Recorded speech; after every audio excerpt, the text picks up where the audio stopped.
नमस्कार, मैं सुमित स्वर्णकर आपका फिर से स्वागत करता हूं आपके अपने शो बातचीत में। दोस्तों, हमारे आज के एपिसोड में एक ऐसी शख्सियत आई है जिसके बारे में हम बोले कि बच्चे से लेकर बूढ़े तक सबको उनके बारे में पता है। यहाँ दोस्तों कहते हैं डॉक्टर भगवान का रूप होता है, तो आज हमारे एपिसोड में एक ऐसी भगवान आ गए हैं। आज हमारे बीच हैं डॉक्टर श्री शंकर रामचंदानी जी। सर, आपका बहुत बहुत स्वागत है, आप अपना कीमती समय निकालकर हमारे साथ आए। आपको बता दूं कि सर जो है विमसार बुर्ला में एक डॉक्टर के पोजीशन पे कार्यरत हैं और आज हम सर से उनके बारे में जानेंगे, उनकी लाइफ के बारे में जानेंगे। और सर ने कुछ एक ऐसा इवेंट किया है अपनी लाइफ में जिसके लिए सर को आज पूरी दुनिया में जाना जाता है। क्या है वो इवेंट, अगर आप समझ चुके हैं तो कमेंट बॉक्स में लिख के बताइएगा। तो सर, बहुत बहुत स्वागत आपका फिर से एक बार। सबसे पहले सर, बहुत बार लोगों ने आपके बारे में जो इंटरव्यू में देखा है, जो टीवी में देखा है, उतना उनको पता है, लेकिन जो पीछे का आपका हिस्ट्री है वो बहुतों को नहीं पता। तो सर जरा शॉर्टकट में जरा बता दीजिए आपकी फैमिली बैकग्राउंड के बारे में। देखिए, मैं जिस परिवार से बिलोंग करता हूँ वो एक मैंने लो सोशियो इकोनॉमिक स्टेटस निम्न मध्यवित्त परिवार से आता हूँ, जहाँ पे कि एक बड़ा फैमिली था। मेरे पापा जब पार्टीशन हुआ 1948 में, तो सिंध प्रदेश अभी जो पाकिस्तान में रह गया वहां से माइग्रेटेड थे, तो काफी दिक्कतें आई, फाइनेंशियली भी आई और बहुत सारी दिक्कतें आई। तो इतना बड़ा फैमिली था, तो वो परिवार जिसमें केवल मेरे पापा ही एकमात्र सोर्स थे जो कि इनकम करते थे। बाकी जो अंकल को कैंसर हुआ, मेरे दादाजी को कैंसर हुआ, 32 मेंबर थे। 32 मेंबर में केवल मेरे पिताजी जो थे वही केवल एक सोर्स ऑफ इनकम थे, मैं वही कमाते थे। इतना लंबा परिवार, इतना बड़ा परिवार, और एक ही आदमी कमाता था। और मेरी माँ मेरे को उस टाइम पापा को हेल्प करने के लिए वो मशीन चलाती थी, तो मशीन चलाते हुए कुछ पैसा वो मैंने अर्निंग करती थी। उसके साथ मेरे पिताजी सिलाई मशीन। तो वो परिवार से हमारा परिवार चलता था। तो एक प्रकार से देखा जाए तो बीमारी, मैंने पैसे का अभाव, उसके ऊपर फिर बीमारियां, तो ऐसे सिचुएशन थे। पर कैंसर जैसी बीमारियां, तो आप जानते हैं कैंसर में कैसे मैंने उस टाइम में हमारे पास इतना पैसा नहीं था कि हम जाके आचार्य हरिहर जो कटक का है वहां पे ट्रीटमेंट हो। तो काफी दिक्कतें आई। उस दिक्कतों के बावजूद मेरी माँ, मेरे पिताजी और संघर्ष करके मेरे को पढ़ाए हैं। और उनकी इच्छा थी, क्योंकि वो उनके पापा जो मेरे दादाजी हैं और मेरे अंकल जो उनके भाई, उनको बचा नहीं सके, तो उसी के कारण वो चाहते थे कि उनका बेटा डॉक्टर बने और समाज के लिए, जो गरीब निचले तबके के इंसान है, उनके लिए कुछ करे। सर, आपकी स्कूलिंग कहाँ से हुई? मेरी स्कूलिंग वही जो एक आदिवासी अध्युषित अंचल है पदमपुर, आप जानते हैं बरगढ़ जिले का पदमपुर नॉन इरिगेटेड एरिया है, वहाँ बहुत सारे गरीबी के नीचे लोग रहते हैं। तो वहाँ पे मेरी पढ़ाई हुई। आरबीआई स्कूल एक गवर्नमेंट स्कूल है, क्योंकि हमारे पास इतना पैसा नहीं था। उसमें प्राइवेट स्कूल भी कम थे और होने से भी हमारे पास पैसा नहीं था, हम उसी गवर्नमेंट स्कूल में पढ़े। और उसके बाद में मैं +2 भी यूं अंचल कॉलेज से पास आउट हुआ। और उसके बाद में मैंने एंट्रेंस दिया और एंट्रेंस सिलेक्शन हो गया MBBS का। ओके सर, जैसे आपने बोला कि आप बहुत ही एक पिछड़े हुए एरिया से आ रहे हैं जहाँ पर सरकारी स्कूल में आप पढ़े। यहाँ पर मैं एक चीज आपसे ये जानना चाहूंगा, आप क्योंकि वहां से निकल कर आए हो, आज एक लोगों के मन में एक धारणा है ना कि सरकारी स्कूल में पढ़ाई नहीं होती, हम अपने बच्चों को वहां नहीं भेजेंगे, उनका कोई भविष्य नहीं है। तो ऐसे में आप आज की सिचुएशन देखते हुए क्या कमेंट करना चाहेंगे इसके ऊपर? ये एक माइंडसेट है कि गवर्नमेंट स्कूल में पढ़ाई नहीं होती। बहुत सारे लड़के बहुत बड़े बड़े मैंने पोस्ट में हैं। डॉक्टर APJ अब्दुल कलाम भी गवर्नमेंट स्कूल में पढ़ाई की है। तो इस तरह मेरा मानना है कि जो आदमी ठान लेगा, स्ट्रॉन्ग डिटर्मिनेशन रहेगा और हार्ड वर्क रहेगा, माने परिश्रम करेगा, वो डेफिनेटली अपना जो गोल है उसको अचीव करेगा। इसके लिए कोई प्राइवेट माने स्कूल की जरूरत नहीं, केवल स्ट्रॉन्ग डिटर्मिनेशन, इच्छा शक्ति और हार्ड वर्क की जरूरत है। सर, आपने आपका डॉक्टर का प्रोफेशन कब से चालू किया, कब से स्टार्ट? देखिए, मैं तो पहले MBBS पास किया बुर्ला मेडिकल कॉलेज से, वहीं 2008 से मेरा MBBS पास आउट 9 में पास आउट हो गया, हाउस सर्जनशिप। उसके बाद में कुछ दिनों के लिए मैं जमला PSC 6 महीने के लिए पोस्टिंग हुआ। उसके बाद में मैं DHH नवापड़ा, जो पिछड़ा इलाका है, कोल्हांडी एरिया आप जानते हैं, नवापड़ा, वहाँ पे मैं एक मेडिकल ऑफिसर के रूप में काम किया। उसके बाद में मैंने PG के एंट्रेंस देने के बाद, PG के एंट्रेंस में ऑल इंडिया रैंक 2nd था। उसके बाद मैंने second my goodness, wow, very good. तो उसके बावजूद भी मैं, क्योंकि अपने एरिया के लोगों के लिए कुछ करना चाहता था, तो इसलिए मैं बोला क्यों नहीं मैं अपने घर के पास में रहते हुए भीमसार को अपना माने वर्किंग प्लेस, या मेरा एक प्रकार से मैं इसका कार्यस्थली मानो, इसलिए मैं भीमसार में ही PG का पढ़ाई की। उसके बाद में यहाँ पे SRC भी किया और यहीं पे मैं अभी असिस्टेंट प्रोफेसर, सहकारी अध्यापक के रूप में छात्रों को भी पढ़ाता हूँ और उसके साथ लोगों का इलाज भी करता हूँ। सर, सरकारी हॉस्पिटल के बारे में ना लोगों की एक और ये भी धारणा है कि वहाँ पर इलाज नहीं होता और वहां पर जो डॉक्टर अगर रहते भी है ना, वे लोग आपका इलाज करेंगे नहीं, क्योंकि वो डॉक्टर आपको किसी दूसरे के यहाँ पर ट्रांसफर कर देंगे कि भाई वहां चले जाओ और वहां पर अपना ट्रीटमेंट करा लो। ऐसा इसमें कितनी सच्चाई है? देखिए, मैं ये तो बोलूंगा माइंडसेट की बात है। इसका सबसे बड़ा परिचय है दिन ब दिन। मैंने 2017 में देखा, 2021-22 में देखा, 24 आ गया। पेशेंट का ओपीडी पेशेंट और इंडोर पेशेंट की संख्या 3 गुना बढ़ी है। तो इससे आप पता लीजिए कि लोगों का विश्वास कितना है। ये हो सकता है कई अपवाद हो सकते हैं, कई जगह में कुछ हो सकता है, खामियां, एक इतना बड़ा सिस्टम है, कहीं लूफल हो सकता है, लेकिन ओवरऑल देखा जाए तो गरीबों के लिए अभी भी बोलूंगा, जो इतने लोग अच्छे होके जाते हैं उनके लिए अभी भी मंदिर है। तो ये जो कॉन्सेप्ट है कि सरकारी हॉस्पिटल अच्छा नहीं, आई डोंट थिंक, मेरे हिसाब से अभी भी स्वास्थ्य सेवा गवर्नमेंट हॉस्पिटल के पर ज्यादा डिपेंड करता है। माइंडसेट को चेंज करके अपना हॉस्पिटल सोच के आप हॉस्पिटल में जाएंगे, गंदगियां फैलाएंगे, कहीं पान माने खा के थूकेंगे, तो उनको समझना चाहिए। और गंदगी के कारण तो खुद ही बना, तो इस हिसाब से मैं कहना चाहूंगा प्राइवेट हॉस्पिटल हम गंदगी करने की हिम्मत नहीं करेंगे, फाइन हो जाएगा, फाइन पड़ जाएगा। लेकिन यहाँ पे ऐसा कुछ सिस्टम नहीं है। मेरे को मानना है कि अपना माइंडसेट सेट करके ये हॉस्पिटल हमारा है, माने ये वर्ड ये सरकार का नहीं, हमारा है, तब जाके एक सिस्टम चेंज हो सकता है। अभी भी कई डॉक्टर बहुत माने डेडिकेटेड है प्रोफेशन के ऊपर। आप विद्युत दास का बात लीजिए, प्रदीप महांती सर का लीजिए बात, या सगनी का, बहुत सारे डॉक्टर हैं जो कि डेडिकेटली काम करते हैं और अभी भी लोगों का विश्वास है। कई अपवाद हो सकते हैं, एक प्रोफेशन में बहुत सारे लोग हैं, बहुत सारे लोगों का अलग अलग प्रकार का विचार रहता है, लेकिन एक आदमी के लिए सारा प्रोफेशन को, सारे सरकारी अस्पताल को हम बदनाम नहीं कर सकते। अभी भी मेरा मानना है कि सरकारी अस्पताल एक प्रकार से मंदिर है समाज के लिए।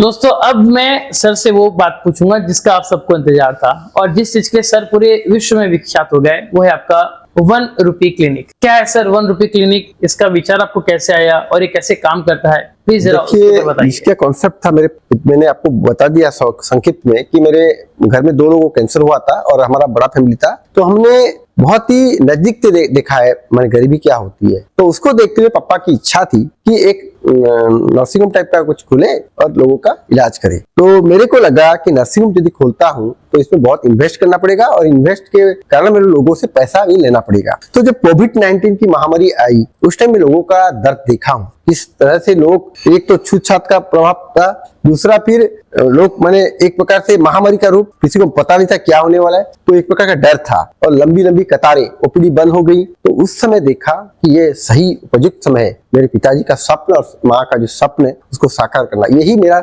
सबसे बड़ी, मेरे पापा तो 2001 में एक्सपायर कर गए, तो उनको इससे बड़ी श्रद्धांजलि नहीं दी जा सकती, इसीलिए मैंने उसी टाइम 1 रुपए क्लिनिक की स्थापना की। 1 रुपए क्लिनिक इसलिए रखा कि वो हो सकता है गरीब, वो हो सकता है दिव्यांग, लेकिन उसका भी स्वाभिमान है। उस स्वाभिमान को रखने के लिए, उसको रक्षा करने के लिए, उसको उस स्वाभिमान को रखने के लिए मैंने 1 रुपए क्लिनिक स्टार्ट किया। लगे, चाहे उनको लगे कि यहाँ डॉक्टर को फ्री में नहीं दिखा रहे, कुछ तो फीस दी है। तो इसी कारण मैंने एक छोटा सा मैंने एक कमरे में मेरा स्थापित किया था, मैंने 2021 फरवरी 12 से, और उसके बाद में मैंने 1 रुपी मेडिसिन सर्विस, उसके बाद में मैंने एम्बुलेंस सेवा, उसके बाद में अभी मैं ईसीजी और मैंने नेबुलाइजर सेवा भी स्टार्ट किया हूँ। और ये 1 महीना पहले मैंने गरीब रथ का शुभारंभ किया, जो कि अरे वाह, डिस्टेंस माने बहुत दूर दूरांतर जहाँ पे लोग पहुंच नहीं पाते, लोग इतने सचेतन नहीं है अपने स्वास्थ्य के बारे में, वहां से लोगों को ले आके यहाँ इन्वेस्टिगेट करा के इनका स्वास्थ्य चेकअप होने के बाद, इन्वेस्टिगेशन करने के बाद में इलाज करके उनको घर छोड़ा जाता है। तो लगभग 3 साल हो गए आपको 1 रुपी क्लिनिक में, तो कितने मरीजों का आपने लगभग इलाज कर दिया? अभी मैं कल तो हिसाब करता 54,278 रोगी, 200 पेशेंट्स, 54,278 रोगी, क्योंकि ये क्लिनिक बुर्ला में है। साथ ही मेरे गांव में जहाँ पे मैं जन्म लिया हूँ पदमपुर, वहां में भी मैं 15 दिन में एक बार जाता हूँ छुट्टी लेके। उसके बाद में केंद्रापड़ा में, कल ही मैं केंद्रापड़ा से फिर आऊँ, वहाँ पे भी फार्मस क्लिनिक भी खोला हूँ। अच्छा, मैंने जय जवान फार्मस क्लिनिक। ये क्लिनिक का कॉन्सेप्ट है कि जाके मैंने फार्म हाउस में जाके, जहाँ पे किसान खेती करते हैं, वहाँ खेती यानी कि वहाँ जाके उनका समय नष्ट न करते हुए उनको हम देखना, क्योंकि वो अन्नदाता है, समाज के लिए उनकी भूमिका बहुत महत्वपूर्ण है। इसलिए वहीं पे जाके, वहीं खेत में जाके उनका ट्रीटमेंट किया जाता है। कल ही मैं केंद्रापड़ा से भी फिर आऊँ, तो ये क्लिनिक, उसके बाद बरगढ़ में भी जाता हूँ 1 महीने में एक बार। तो ऐसे ये सब मिला के तकरीबन 54,000 से ऊपर पेशेंट हो गए हैं। ये बहुत बड़ा मतलब एक फिगर है ये, मतलब डेफिनेटली ये मेरा और भी इच्छा है। और कितना टारगेट लेके चल रहे हैं आप इसको? देखिए, टारगेट तो मैंने देखा नहीं, मैं खाली चाहता हूँ इसको किस हिसाब से मैं किससे इसको थोड़ा एक्सपेंड करूँ। और ये क्योंकि मैं एक टीचर भी हूँ, डॉक्टर के साथ टीचर हूँ, मैं भी चाहता हूँ कि मेरे स्टूडेंट्स को कुछ स्टूडेंट ऐसे मानविकता को मैंने एम्फासिस देते हुए, पैसे के पीछे नहीं भागते हुए, यदि इंसानियत को यदि वो महत्व देंगे, तो हमारा प्रोफेशन की जो गरिमा है वो बहुत बढ़ेगी। नहीं, मुझे ये चीज आपका काफी अच्छा लगा कि जैसे मैंने आपके बारे में जब पढ़ा था कि आप दिन भर अपना ड्यूटी करते थे, ड्यूटी करने के बाद शाम को फिर 1 घंटा अलग से निकालते थे 1 रुपए क्लिनिक के लिए। तो सर ऐसे अगर यही सोचकर सारे डॉक्टर्स भी अगर निकाल देना, तो मुझे नहीं लगता कि कोई किसी भी जगह कोई आदमी बीमार रहेगा। डेफिनेटली ये चीज है, ये आत्मा से निकलनी चाहिए, इसके लिए डेडिकेशन दरकार। क्योंकि धीरे धीरे क्लिनिक जब मैं शुरू किया था 6 से 7, अभी 6 से 9, 10 बज जा रहा है, धीरे धीरे पेशेंट की संख्या भी बढ़ते जाएगी। क्योंकि एक विश्वास आ गया है लोगों का, केवल बहुत दूर दूर से, यहाँ तक मालकानगिरी से पेशेंट आते हैं मेरे पास, 800 किलोमीटर दूर यहाँ से, वहां से भी लोग आते हैं, केंद्रापड़ा से लोग आते हैं। तो मेरे को बहुत खुशी होती है कि जब पैसा तो सब कोई कमाता है, लेकिन जब पेशेंट, गरीब पेशेंट हंस हंस के जाता है, वही सबसे बड़ा फीज होता है और वही सबसे मैंने खुशी देती है। सही बात है। और सर अगर थोड़ा प्रैक्टिकली अगर बात करें, जैसे आपने बोला कि हम पहले 1 रुपए क्लिनिक किए, फिर 1 रुपए मेडिसिन किए, फिर आपने एम्बुलेंस सर्विसेज की, तो सर अगर हम पूरे ग्राउंड लेवल पे जाएं तो 1-1 रुपया फीस लेके तो कुछ बड़ा फंड हमारा इकट्ठा होगा नहीं। तो आपकी जो अदर और आपने जो सर्विसेज स्टार्ट करी, इसका फंडिंग आपने कैसे किया? देखिए, मैं ये कहना चाहूंगा कि भगवान ने मेरे को सरकारी नौकरी दी है, जिसमें असिस्टेंट प्रोफेसर की तरह मैं काम कर रहा हूँ। वहां से जो सैलरी मिलती है वो सफिशिएंट है मेरे को छत, रहने के लिए छत, खाने के लिए खाना और पहनने के लिए वस्त्र। इससे अब ज्यादा क्या चाहिए? यदि मेरा बैंक में यदि बैलेंस होके एक आदमी मर रहा है केवल पैसे के लिए, तो ऐसे पैसे की क्या आवश्यकता है? तो इसलिए सोचता हूँ कि मेरे पास तो है, मेरे से नीचे बहुत लोग हैं जो रहने के लिए छत नहीं है, ठंडी गर्मी में पैसे नीचे सोते हैं। तो मैं सोचा कि उनके लिए जो क्यों ना कुछ किया जाए। फंड तो बहुत सारा मैंने अपने सक्षम, अपने आर्थिक अनुरूप मैंने उसको इकट्ठा किया। मैंने अपना जो है सोसाइटी से सपोर्ट मिला आपको, जैसे सोसाइटी से मैंने मेरे को, मैं तो यूजली आर्थिक रूप से कहीं किसी से लेता नहीं, लेकिन कोई आदमी यदि मेडिसिन रूप में देना चाहेगा, जैसे आपकी अभी संबलपुर में कुछ दिन पहले संबलपुर की एक भद्र मैंने एक महिला, जो एक वदान्य महिला है, जनरस ह्यूमन बीइंग, वो मेरे को 50,000 का मेडिसिन खरीदी। बीच में मेरे को नाबार्ड बैंक ने दिया था 1.5 लाख का मेडिसिन। उसके बाद कुछ लोग वही मेडिसिन फिर आप आगे मेडिसिन, हाँ, वो मेडिसिन के रूप में ले सकता हूँ, क्योंकि पैसा के मामले में समझता हूँ कि जितना मेरा सामर्थ्य है उस हिसाब से लोगों की सेवा करूंगा। क्योंकि एक बार पैसा लेना शुरू हुआ तो उस पे बहुत सारी चीजें आएंगी जो कि मैं नहीं चाहता, बहुत क्रिटिसिज्म होगा, बहुत सारा ये होगा। तो मेरा सामर्थ्य के हिसाब से यदि कोई आदमी मेडिसिन के रूप में देना चाहता है तो दे सकता है, लेकिन मैंने आर्थिक रूप से मैं किससे मदद लेता नहीं। ओके सर, हमने देखा ना, हम जिस समाज में रह रहे हैं ना, वहां पर अच्छे काम का बहुत जल्दी लोग तारीफ नहीं करते इन देयर इनिशियल स्टेज। बाद में जब वो चीज पॉपुलर हो जाती है तब तो सबको ही बोलते हैं कि हाँ, हमने बोला था ये काम अच्छा करेगा, ये काम अच्छा करेगा। तो आपके इसी जर्नी में ये भी हुआ होगा कि बहुत सारे लोग आपके ऊपर लालछन लगाने के लिए आए होंगे कि यार ये तो पब्लिसिटी के लिए कर रहा है, ये अपना ना हो सकता है भविष्य में पॉलिटिक्स करेगा तो अभी एक देश बना रहा है। तो ऐसे क्वेश्चंस का क्या क्या हुआ होगा और आपने कैसे उसका सामना? जहां तक कोई भी आदमी जब शुरू करता है, एक आंदोलन है। हाँ, ये एक आंदोलन, क्योंकि जब मैं समय निकाल के लोगों के लिए दे रहा हूँ तो एक आंदोलन है। क्योंकि जब मैं चाहता तो पैसा भी कमा सकता था दूसरे लोग, लेकिन जब मैंने ऐसा एक आंदोलन शुरू किया, नहीं, हर इंसान सेम नहीं रहता, ये कॉन्सेप्ट मेरे मन में था। क्योंकि मेरे पेरेंट्स जो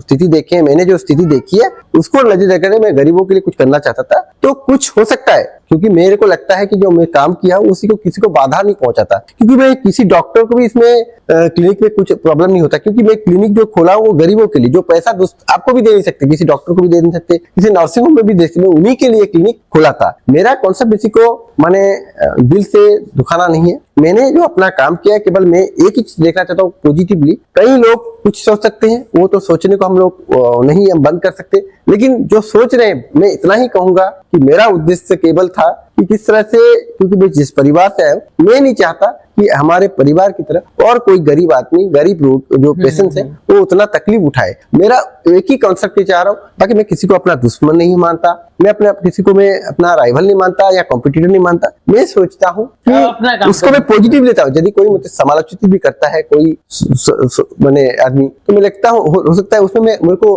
रेक्टिफाई होता है, मैं और ही स्ट्रांग हो जाता हूँ, मैं अपने आप को करेक्ट करता हूँ, कहीं मेरी गलती तो नहीं रहेगी, और मेरे को उससे प्रेरणा मिलती है, वो मेरे लिए एक प्रकार का प्रेरणा का सोर्स है। तो मैं समालोचना को हमेशा मैंने दिल से उसको स्वागत करता हूँ, क्योंकि हर आदमी के अंदर कुछ बुराइयां भी हो सकती है, हम नहीं बोल सकते कि मैं पूरा कंप्लीटली राइट हूँ। और सबका थिंकिंग, मैं सोचता हूँ यदि उनका थिंकिंग को मैं चेंज कर सकता हूँ तो मैं रियल में विनर हूँ। तो इसलिए मैं उनको कुछ बोलना नहीं चाहूंगा, मेरा काम ही बताएगा कि मैं गलत था, सही था, क्या है। और मेरी जनता जो पब्लिक जो है, जो लोगों की मैं सेवा करता हूँ, जो कि फेसबुक व्हाट्सएप तक यूज करना नहीं जानते, लेकिन मैं समझता हूँ कि मेरा उनका दिल जीतना मेरे लिए सबसे बड़ी प्राथमिकता है। Okay. मैं जब सर से बातचीत कर रहा था, इसी दौरान मैंने कुछ कैलकुलेशन की कि जितने पेशेंट का सर ने इलाज किया, अगर सर उनसे जो एक आज मार्केट में जो एवरेज डॉक्टर की कंसल्टेशन फीस है, अगर वो लेते तो करीबन सर आप 2 करोड़ रुपया आप अपना नुकसान कर चुके हैं।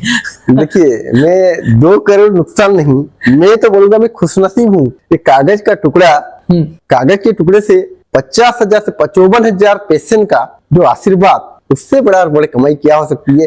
जो वो मैं समझता मैं खुशनसीब हूँ। तो सर वही अच्छा हुआ भगवान ने वैसा ऐसा दिल दिया कि पैसे के पीछे नहीं भाग के इंसानियत के पीछे भाग रहा है। इसलिए मैं भगवान को शुक्रिया दूंगा, मेरे पिता माता और मेरे गुरुजनों का जो संस्कार, उसको ही मैं क्रेडिट दूंगा। सही। सर इस जर्नी में कुछ एक आध ऐसे इवेंट बताइए जो बहुत आपके मतलब ना दिल को छू गए, बहुत ज्यादा मेमोरेबल मोमेंट जिसका भूल नहीं सकते। कोविड-19 का समय मैंने देखा था, मेरा फैमिली एक बर्निंग एग्जाम्पल है। जो दिक्कतें आपको बताई मैंने, फाइनेंशियली, हेल्थ, ये सब प्रॉब्लम तो थे। वो स्थिति मेरे में डेफिनेटली वो मेरे को आंदोलित की थी और मेरे को एक इंस्पायरेशन दी थी। मेरे को एक प्रकार से एक प्रकार का इंस्पायरेशन था। लेकिन जब कोविड-19 का टाइम देखा मैंने, लोगों की स्थिति जो मैंने देखी, लंबी लंबी कतारें, जिसमें एक बूढ़े आदमी कतार में खड़ा होना उनके लिए संभव नहीं, ऊपर से लोगों में डर, वो स्थिति मैंने देखी। वास्तव में मैंने सोचा, उस टाइम डॉक्टर को भगवान रूप में देखा गया, आप भी देते जानते हैं।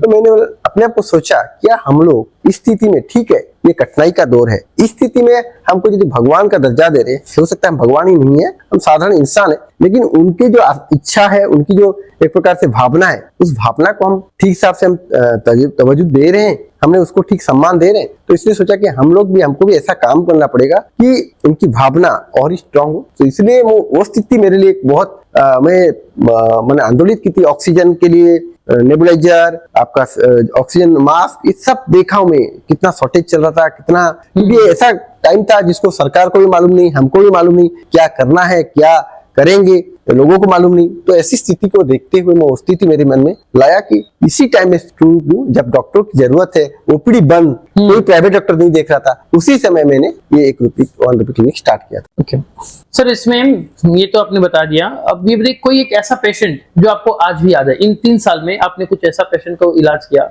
जिसके साथ कुछ कहानी जुड़ी है, ऐसा कुछ है? एक पेशेंट था, मेरे को याद आ रहा है, वो बहुत नवापड़ा साइड का आया था। वो मेरे को सुबह से, क्योंकि मैं ड्यूटी गया था, ड्यूटी के आने के बाद मेरा हो गया 6, 6:30 हो गया। वो आदमी बैठा था, सुबह से मैंने बैठा था, तो वो आया मेरे को और बोला कि सर मैं आपको खाली देखने आया हूँ, मैं आपको पेशेंट हिसाब से नहीं आया हूँ, देखने आया हूँ। तो मैंने उससे पूछा कि इतना दूर मेरे को फोन कर देते, हॉस्पिटल आ जाते। बोला नहीं सर, मैं एक ऐसे इंसान को देखना चाहता था, मैं आपको पेशेंट के साथ देखना चाहता था। आप पेशेंट के साथ का आपका जो अटैचमेंट, मैं वो देखना चाहता था, और मैं इसलिए आया हूँ सर। और सही मायने में मैं भी एक गरीब इंसान हूँ, मैं भी बहुत पैसे वाला नहीं हूँ। मैंने आपके लिए एक चीज लाया, और वो अपने एक किसान था, उसके बैग से अपना वो ये टमाटर और कुछ सब्जियां लाया था। बोला सर मैं तो आपको कुछ दे नहीं सकूंगा, सबसे बड़ी चीज है मेरा लिए यही है, मैं किसान हूँ, खेती से उपजा हूँ, और ये आप एक प्रकार से एक आपका छोटा सम्मान है बोल के। तो उस टाइम मैंने पहले नहीं लेने के लिए उसको बोला, तो वो बोला कि सर ये मेरा मैं बहुत मेहनत से किया हूँ। तो मैंने ठीक है, आपकी मेहनत है, तो मैं बोला एटलीस्ट आप पैसा तो लेंगे। तो बोला नहीं सर पैसा नहीं लूंगा, केवल आप जैसे 1 रुपए में आप देखते हैं, मेरे को 1 रुपए दे दीजिए, क्योंकि मेरा वो सम्मान रह जाएगा। तो वो मेरे को इतना प्रभावित किया था कि वो उनमें भी एक प्रकार से स्वाभिमान है, और मैंने इतना देर से सुबह से शाम तक वो बड़ी बात पेशेंट मेरे को खाली वेट करता रहा, तो मेरे को वो दुख भी खराब भी लगा। एनीहाउ मैं उसको सिचुएशन में आज भी बोलने से मेरे रोंगटे खड़े हो जाते हैं। खड़े हो जाते हैं। तो जी, ऐसा जी, एक सिचुएशन, और बहुत सारी चीजें हैं मैंने जो बता नहीं सकता। ऐसा सिचुएशन भी है कि एक पेशेंट आके भर्ती था, उसका 2 महीने की बच्ची उसको घर में छोड़ के आई थी, खुद को लिवर सिरोसिस था, उसके पास पैसा नहीं था जो हॉस्पिटल से मिलता है दूध उसको उबालने के लिए। आप सोच सकते हैं अभी के जमाने में 5 रुपए नहीं था दूध उबालने के लिए। उसके बेटे को दूसरे घर के साइड में एक लोगों को दे के आई थी, 2 महीने का बच्चा। वो सिचुएशन मेरे को बहुत ही आंदोलित किया था। बहुत थ्रिल होता है। तो मैं ये सब चीजें मैं अपने आप से देखा हूँ। हालांकि मैं उसके बाद में उसको रहने की व्यवस्था की, खाने की व्यवस्था की, उसके बाद में उसका मैंने बच्चे के लिए वो जो हॉर्लिक्स ये हमारे लैक्टोजन फैक्टर उसको भेजा। लेकिन मैं कहना चाहता हूं कि आज भी समाज में ऐसे व्यक्ति हैं जो कि केवल अपने बच्चों को दूध पीता बच्चे को पिलाने के लिए पैसा नहीं है, दूध पिलाने के लिए पैसा नहीं है। आप सोच सकते हैं दूध उबालने के लिए पैसा नहीं है, क्योंकि जब गर्म करेगा जाके वहां पे होटल में तो 5 रुपए लेता है। हाँ। तो इससे बड़ी मैंने दुख की पीड़ा की बात क्या हो सकती। तो ये सब चीजें अगर हम अपनी तरफ से कर दें तो हाँ, वही मैंने बहुत ही दुख लगा। तो जैसे मैंने आपको पहले ही बोला था कि जब आप अच्छा काम करते हो ना तो लोग इल्जाम लगाते हैं कि ये तो पॉलिटिक्स करेगा, आगे जाएगा नेतागिरी करेगा। तो कभी आपने ऐसा कुछ इसको बारे विचार किया? एक एग्जाम्पल दे रहा हूँ, एक एग्जाम्पल। पॉलिटिक्स डेफिनेटली अच्छे आदमी जाना चाहिए, इसमें मेरे को कोई दो राय नहीं। कोई भी अच्छा काम करता है तो डेफिनेटली वो एक समाज का एक रहता है, एक पावर भी मिल जाता है। आप एक बड़े लेवल पे काम मैं कर सकते बोलना हो। चाहूंगा, मैं आता हूँ पदमपुर से, बरगढ़ जिला का। यहाँ पे मैं कार्यरत हूँ संबलपुर उड़ीसा में। केंद्रापड़ा कहाँ है? काफी दूर है। केंद्रापड़ा काफी 400 किलोमीटर दूर है। वो तो मेरी निर्वाचन स्थली नहीं है, वो मेरे लिए कोई वोट बैंक नहीं है। मैं जाके गया था, बलांगीर गया था, वो तो मेरी कोई बरगढ़ तो मेरा नहीं है। तो मेरा काम में मैं बोलना चाहता हूँ कि मेरा ऐसा कोई सोच नहीं है कि पॉलिटिक्स में जाना है, क्योंकि मेरा एक चीज है, एक ही मैं सोचता हूँ, एक ही चीज कि किस तरह मेरा 1 रुपए क्लिनिक को एक्सपेंड किया जाए। और मैं बहुत सारी चीजें जो आपको बता नहीं सकता। इस बार भी ऑफर था, लेकिन मैंने वो ऑफर को ठुकरा के मैं कल तक भी मन था। मैं आपको बताना ठीक नहीं होगा, इसका नाम भी बोलना ठीक नहीं होगा। तो मैं ऐसा नहीं है, मैं नहीं बोल रहा हूँ कि अच्छे आदमी नहीं जाना चाहिए। बाकी मेरा जहां तक स्पष्ट है कि मैं एक डॉक्टर हूँ, और सबसे बढ़िया भगवान ने ऐसा प्रोफेशन दिया है। मैंने एक डॉक्टर, उसके साथ टीचर, दोनों नोबल प्रोफेशन, तो दोनों नोबल प्रोफेशन स्प्लेंडेड कॉम्बिनेशन है। तो और क्या चाहिए? सर लॉन्ग टर्म क्या एम्बिशन लेके चल रहे हैं आप? लॉन्ग टर्म मेरा वही है कि मेरे कुछ छात्र यदि ह्यूमैनिटेरियन ग्राउंड में निकल रहे हैं डेफिनेटली, तो मेरा इच्छा है कि मेरे कुछ छात्र यदि निकल जाते हैं जो कि ह्यूमैनिटी को ज्यादा इंपॉर्टेंस देंगे, पैसे को इतना इंपॉर्टेंस नहीं देके ह्यूमैनिटी को इंपॉर्टेंस देंगे, तो मैं समझूंगा कि मेरा जीवन सार्थक हो गया। और किसी तरह के ये 1 रुपए क्लिनिक को एक्सटेंड किया जाएगा डिफरेंट डिस्ट्रिक्ट, डिफरेंट जो जहाँ पे स्वास्थ्य सेवा इतनी अच्छी नहीं है, जहाँ मैंने बहुत इंटीरियर एरिया है, वहां जाके यदि ये 1 रुपए क्लिनिक को एक्सपेंड किया जा सकता है, तो मैं समझता हूँ कि मेरी जो सोच है, मैं रामचंद्रन रहेगा ना रहेगी, मैं हूँ इंसान का जिंदगी का कोई भरोसा नहीं, लेकिन मेरे बाद भी यदि 1 रुपए क्लिनिक रहता है 1 रुपए का, तो मैं समझूंगा कि मेरी विजय हुई और मेरा जीवन सार्थक हो गया। तो सर जो नए देखिए, आपका जैसा आपने बोला कि आपको पूरा देश भर में आपको 1 रुपए क्लिनिक करनी है, it's a very good idea. But at the day and क्या होता है ना कि अगर देश भर में इतने क्लिनिक हैं, अगर मान लीजिए 1 लाख क्लिनिक आप खोल लेते हो, तब वहां पर 1 लाख डॉक्टर लगेंगे। और आज का जो मेंटेलिटी है लोगों का कि भैया हम डॉक्टर की पढ़ाई कर रहे हैं, इतना मेहनत कर रहे हैं, हमको एट दिन पैसा कमाना है भैया, तो इसमें कितना चैलेंज होता होगा आपके लिए कि बच्चों को कन्विंस कर सके? मैं एक ही बात बताना चाहूंगा कि जिस प्राइवेट मेडिकल, गवर्नमेंट मेडिकल से पढ़े हैं हम लोग, उससे जो पढ़े हैं वो किसका पैसा है? इस साधारण जनता का ही है। आज प्राइवेट में आप पढ़ रहे हैं तो 1 करोड़ से ज्यादा आपको खर्च हो रहा है, लेकिन वो 1 करोड़ कहाँ से मिला है? मैंने अपने अपने कैलिबर के एंट्रेंस देके सिलेक्शन हुआ है, लेकिन अल्टीमेटली पैसा किसका है? General public. समाज तो बहुत कुछ दिया है। तो हम लोग सोचेंगे, मैं नहीं बोल रहा हूँ कि आपको मैंने 1 रुपए, अरे 1 घंटा कम से कम यदि गरीबों के लिए दिया जाता है, तो समाज के जो निम्न नीचे तबके के आदमी हैं उनको दिया जाता है, तो ये एक मैंने आपका काम भी चलता रहेगा और समाज को भी कुछ दे सकेंगे। समाज तो बहुत कुछ दिया है, समाज को देने का समय आ गया है। तो इसलिए मैं सोचता हूँ कि ऐसा कुछ परिवर्तन, मैंने ऐसा कुछ अपने लाइफस्टाइल में कुछ फर्क नहीं पड़ेगा। केवल तो मैं बोलूंगा माइंडसेट एवं अपना एटीट्यूड का ही रिक्वायरमेंट है। एटीट्यूड हमारा देने का रहेगा तो हम कभी लेने का नहीं सोचेंगे। सही बात है। सर, आपने जो 1 रुपए क्लिनिक स्टार्ट किया, अब इसमें जैसे मैंने भी आपको एक एग्जांपल दिया कि आप करीबन 1.5 से 2 करोड़ रुपए आप अपनी फीस खो चुके हैं जो आप उसे चार्ज कर सकते थे। तो यही चीज आपका फैमिली में भी बोले होंगे कि यार तू इतना दिन में कोई प्राइवेट क्लिनिक क्यों नहीं खोल लेता, उतना एक्स्ट्रा पैसा आ जाएगा। देखिए मैं तो फैमिली से कैसा सपोर्ट मिला? मैं यही बात बताना चाहूंगा कि मेरी वाइफ भी एक डॉक्टर है। अच्छा।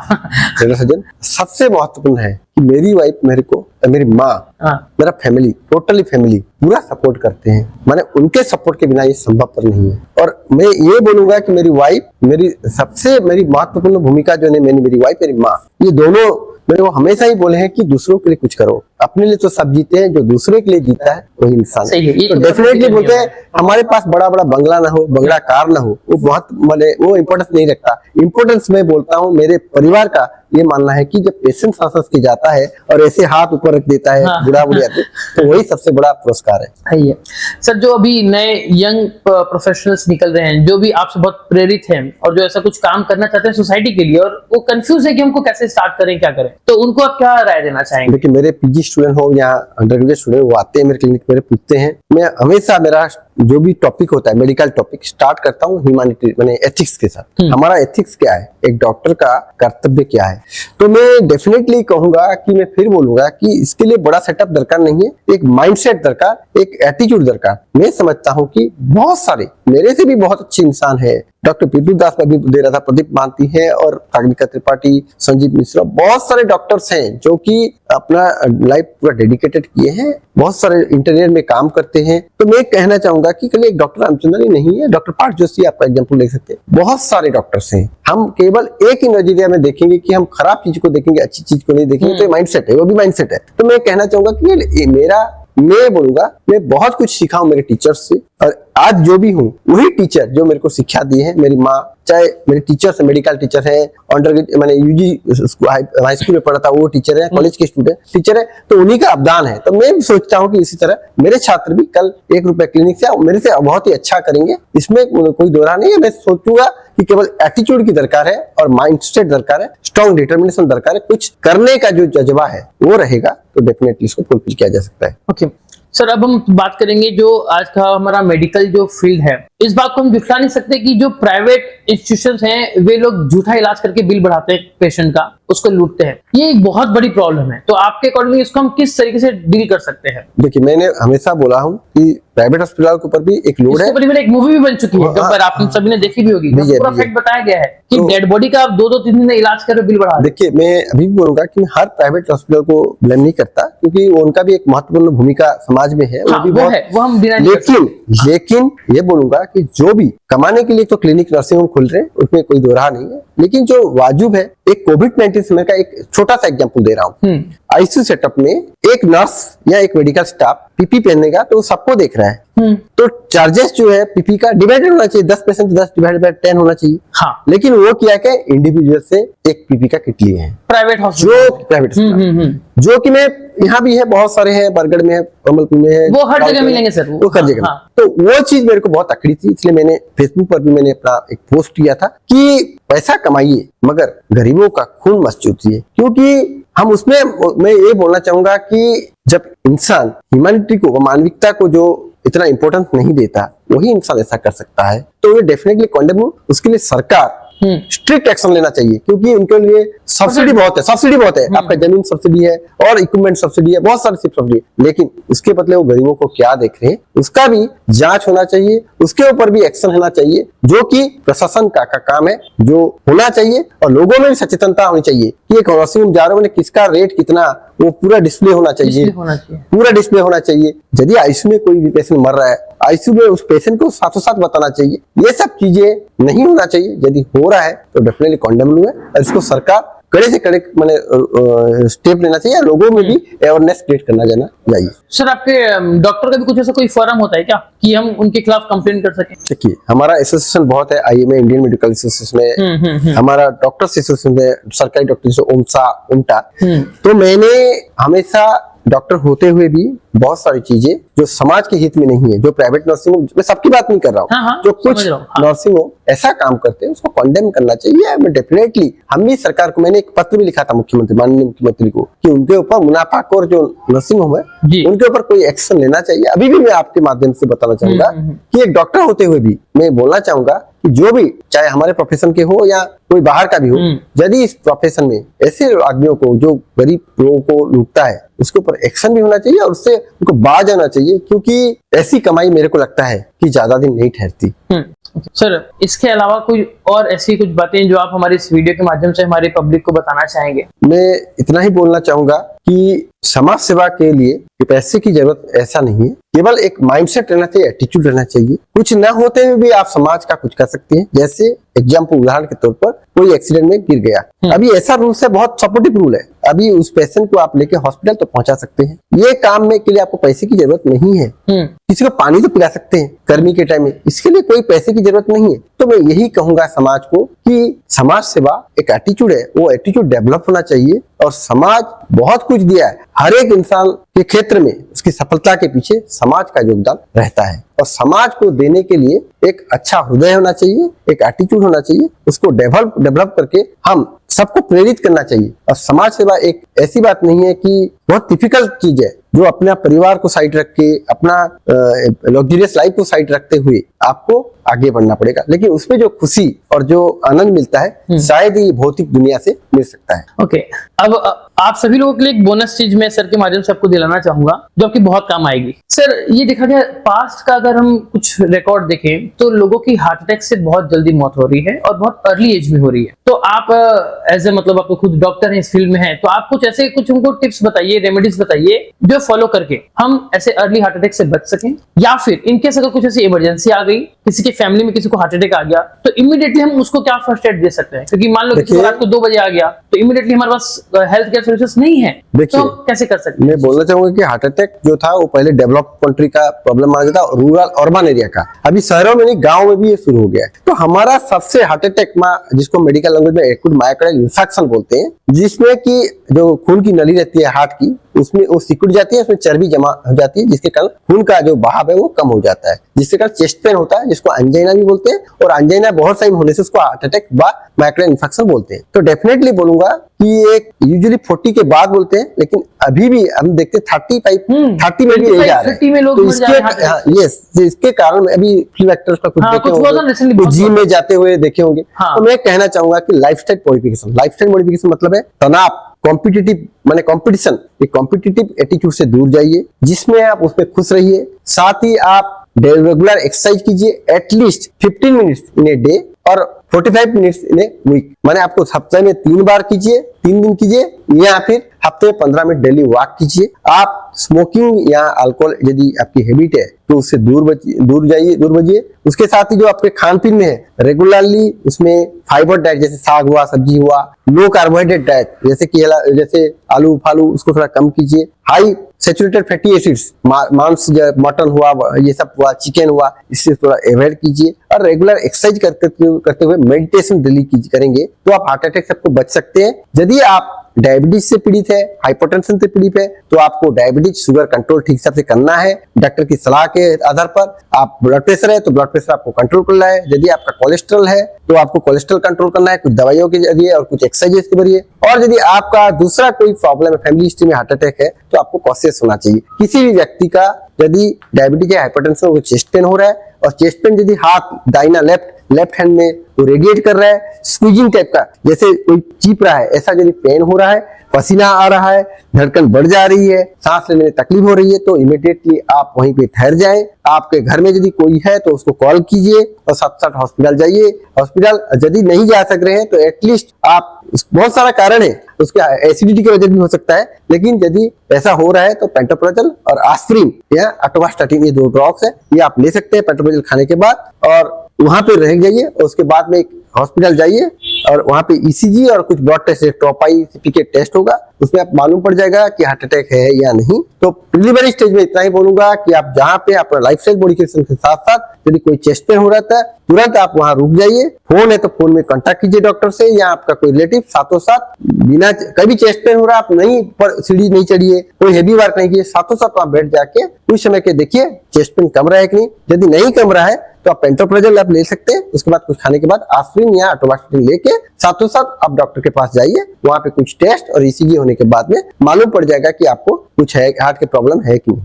तो सर एक क्वेश्चन बहुत इंपॉर्टेंट था, मैं माइंड से स्किप हो गया था कि जब आपने 1 रुपए क्लिनिक स्टार्ट किया तो जिस पर्टिकुलर एरिया में आपने स्टार्ट किया तो वहाँ के आसपास के जो पेशेंट थे डेफिनेटली आपके पास बहुत फुटफॉल हुआ होगा। तो उस पर्टिकुलर टाइम में आसपास के जो कुछ एग्जिस्टिंग क्लिनिक्स थे जो हाई चार्ज करते थे पेशेंट से उनके इलाज के लिए, उन्होंने आपके खिलाफ कुछ गलत एक्शन लिया, आपको मारने की धमकी? नहीं, या ऐसा तो नहीं हुआ, ऐसा तो नहीं हुआ। कुछ सोशल एक्टिविस्ट, जो सो कॉल्ड सोशल एक्टिविस्ट, हाँ, या फिर कुछ मेडिकल स्टोर, हाँ, या फिर कुछ ऐसे दलाल, मैं उनको दलाल ही कहूंगा, हाँ, वो पेशेंट को डाइवर्ट करने का कोशिश किए। कुछ लोग बोले कि डॉक्टर रामचंद्र ट्रांसफर हो गए, कुछ बोले कि डॉक्टर रामचंद्र घर में छुट्टी में है, कुछ एक आदमी मैंने सुना एक पेशेंट से कि डॉक्टर रामचंद्र की मौत हो गई। तो ये चीज तो होते रहेंगी। वो बोला मैंने मौत हो गई, मैंने मेरी उम्र और बढ़ गई। तो ऐसे कुछ मैंने अफवाहें फैलाई जाएगी। या फिर एक बोल दिया कि वहाँ पे क्लिनिक में एक इंजेक्शन दे रहा था, इंजेक्शन के कारण पेशेंट का डेथ हो गया। अच्छा, तो ये सब नेगेटिव थिंग चलती रहेगी, लेकिन नेगेटिव को भी हम पॉजिटिव लेना चाहिए। ठीक है, यदि कोई व्यक्ति किसी का नेगेटिव चीज बोल रहा है तो मैंने इसका मतलब समझिए कि आप ऊपर बढ़ रहे हैं। तो मैं ऐसे लेता हूँ उसको कि एक प्रकार से वो बचपना है, क्योंकि ऐसा करके आप किसी आदमी को रोक नहीं सकते जो कि ठान लिया है कि समाज के लिए करना है। तो उसको मैं पॉजिटिव लूंगा। मैं इतना ही कहूंगा कि भगवान को सद्बुद्धि दे, क्योंकि मेरा मकसद किसी को फाइनेंशियली शारीरिक रूप से किसी का हानि पहुंचाना, मेरा एक ही मकसद है कि मैं किस तरह गरीब जो नीचे तबके के हैं, दिव्यांग है, बूढ़े बुढ़ी है, क्योंकि मैं कुष्ठ रोगी कॉलोनी, वहाँ पे एक लेप्रोसी कॉलोनी को मैं अडॉप्ट किया, उनका करीबन 102 मेंबर है और 61 फैमिली है। अच्छा, उनको मैंने जूना पानी में मैंने बुल्ला में, जहाँ पे मैं बीच बीच में जाके उनका हेल्थ चेकअप करता हूँ, दवाइयाँ देता हूँ। उसके बाद में जब कोविड टाइम था उनको दाल चावल सप्लाई करता था, उनके बच्चे के लिए पढ़ने के लिए एमबीडी, टेक्स्ट बुक, कॉपियां, पेन देता हूँ। तो मुझे लगता है कि मैं छोटा प्रयास है, बहुत बड़ा चीज तो नहीं कर रहा हूँ। समाज के लिए जो समाज ने मेरे को जितना दिया है उसका एक प्रकार से कर्ज चुकाने का एक प्रयास कर रहा हूँ। ओके, और एक क्वेश्चन था ये सर, जो हमारे यूजर देख रहे हैं वो ये भी जानना चाहेंगे कि अगर उनको आपसे अगर इलाज करवाना हो तो आप तक पहुंचने का क्या माध्यम है? क्या वो ऑनलाइन बुकिंग करेंगे कि वह आपके जैसे बहुत सारे क्लिनिक्स होता है कि वो सुबह सुबह 3 बजे से लाइन में लग जाएंगे कि डॉक्टर का अपॉइंटमेंट लेंगे, कि किस तरीके से आप तक वो पहुंच सकते हैं? मैं एक चीज बोलना चाहूंगा, मेरा क्लिनिक का एक समय रखा गया था 6 से 7, लेकिन वो क्लिनिक का समय रहा नहीं। हाँ, वो पेशेंट बढ़ते जाते हैं। मैं ये बोलना चाहूंगा कि मैं अपने आप को सोचता हूँ एक साधारण चिकित्सक, कोई ऑनलाइन की बुकिंग दरकार नहीं, कोई आलियर अपॉइंटमेंट दरकार नहीं। इतना ही बोलूंगा कि मैं सरकारी समय जो 9 से 5 है उसको छोड़ देने के बाद शाम को जब भी चाहे आ सकते हैं, क्योंकि मेरा ऐसा नहीं कि 10 पेशेंट देखूंगा, 20 पेशेंट देखूंगा, 30 देखूंगा। जब तक पेशेंट खत्म नहीं हो जाते तब तक मैं पेशेंट देखता हूँ। तो मेरा क्लिनिक का एड्रेस तो बुल्ला में ही है, SBI लाइन में है, और मेरा नंबर भी सबको बहुत लोग मालूम है, व्हाट्सएप नंबर है। कुछ यदि कोई कंसल्ट करना चाहेगा या कुछ लेना चाहेगा एडवाइस तो मैं देता हूँ। कोई आपका असिस्टेंट है जिसको हम फोन करके अपना अपॉइंटमेंट ले कि हम सीधा डायरेक्ट आपके यहाँ क्लिनिक पहुंच जाएं? मेरे क्लिनिक में मैं बोलना चाहूंगा कि वो एक ऐसा क्लिनिक है जहाँ पे डॉक्टर भी मैं हूँ, फार्मासिस्ट भी मैं हूँ, स्वीपर भी मैं हूँ और अटेंडेंट भी मैं हूँ। तो मैं यही बोलना चाहूंगा कि कोई बेहिचक मेरे को कर सकते हैं 1 के 2 के बीच में, या फिर फ्री शाम को कर सकते हैं कोई भी। मैं अपने आप को समझता हूँ कि मैं इजीली मैं सोसाइटी के लिए, मेरे को लगता है कि मेरा समय उन जरूरत इंसानों से ज्यादा मैंने वैल्यूएबल नहीं है। तो मैं समझता हूँ यदि भी मैं उनके लिए लगता हूँ तो मैं डेफिनेटली उनको हमेशा मैं ट्राई करता हूँ, हमेशा फोन रिसीव करने का ट्राई करता हूँ। मैं ऑलमोस्ट 95% फोन में रिसीव करता हूँ। किसी का फोन कब मैं ड्यूटी राउंड में रहूँ या कुछ दूसरे काम में तो मैं हो सकता है रिसीव नहीं करता, लेकिन उसको भी मैं जब अपना राउंड खत्म हो जाता है या पेशेंट देखने के बाद उनको कॉल बैक भी करता हूँ। तो इसलिए मैं कहना चाहूंगा कि मेरा टाइम कोई फिक्स नहीं है। टाइम फिक्स 9 से 5 है जो कि मैं हॉस्पिटल में देता हूँ। उसके बाद में 6 बजे के बाद कभी आके मेरे को दिखा सकते हैं। तो आपका सर एड्रेस बता दीजिए क्लिनिक का एक बार। एड्रेस मेरा है नियर SBI डॉक्टर्स कॉलोनी बुल्ला, क्वार्टर नंबर D1 है। वहाँ पे 1 रुपए क्लिनिक, 1 रुपए क्लिनिक मुझसे सब जानते हैं। तो वहाँ पे आप SBI लाइन में आ जाने के बाद क्वार्टर नंबर D1 में मेरा क्लिनिक है, पीछे रेसिडेंट है। तो संडे को भी देखते हैं जी, कि संडे को फैमिली टाइम? संडे में भी देखता हूँ, क्योंकि बहुत दूर दूर से आते हैं लोग आते हैं, तो मैं नहीं चाहता केवल मैं जब पदमपुर जाता हूँ या दूसरा कहीं मेरा